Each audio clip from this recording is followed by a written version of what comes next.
Rashid Shaheed was an undrafted free agent for the Saints in last year's draft class, and the expectation was that he'd be a return specialist. He didn't play any snaps in the first 5 weeks, but in week 6, he got his first career touch and took a jet sweep 44 yards for a touchdown. The next week against Arizona, he had a 53-yard touchdown, and from that point on, he was one of the most productive and efficient receivers in the NFL. He led all receivers in EPA per target, success rate, passer rating when targeted, and he didn't have a single drop. And it's easy to pigeonhole Shaheed is just a deep threat. That's kind of what I thought before I really got into his tape, but there's a real chance New Orleans found their wide receiver 1 and 2 of the future in the same draft class.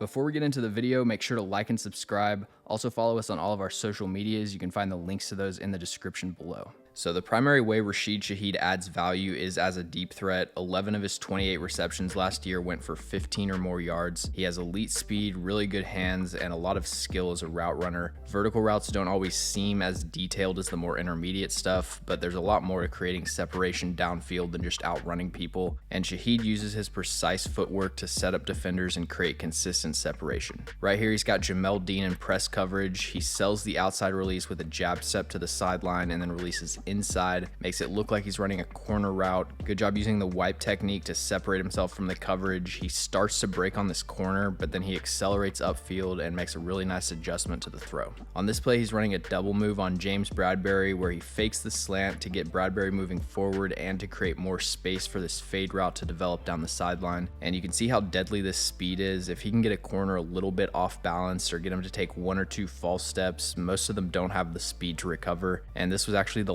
longest reception that James Bradbury allowed all season. So if you watch any Saints game from last year, it's obvious what Shaheed brings to the table as a big play threat, and the Saints have always seemed to have someone like that on the roster that can give you those 2-catch 90-yard performances, but I think he has the skill set to be more than just the shot play guy. Having that vertical ability is going to open up more opportunities for Shaheed underneath, and you could tell last season how much defensive backs respected his ability to beat them over the top, and he was getting a lot of off coverage. Right here, the Panthers are in cover 3, so Josh Norman has his back towards the sideline covering the deep third. Shaheed continues to accelerate vertically and then cuts off his route at 15 yards, really clean out of his break, and you can see the vertical threat forces the DB to get depth and stay over the top, so there's a lot of room to create separation. On this play, he's lined up in the slot running a pivot route. Good job being aggressive with his hands to break contact at the line of scrimmage. He stems inside, sinks his hips, and then breaks to the sideline for an easy first down. So with UDFAs, you always have to take great performances like this with a grain of salt. There's a chance that Rashid Shaheed's rookie season was just a flash in the pan, but from what he put on tape, I think he'll be one of the best deep threats in the league next year, and he's actually capable of running a more complex route tree and being the long-term number 2 to Chris Olave.